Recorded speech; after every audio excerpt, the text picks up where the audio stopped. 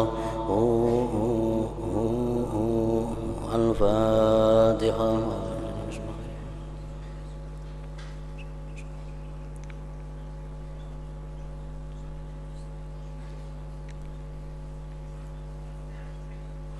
فيا أيها الراجون منه شفاعة صلوا عليه وسلموا تسليما.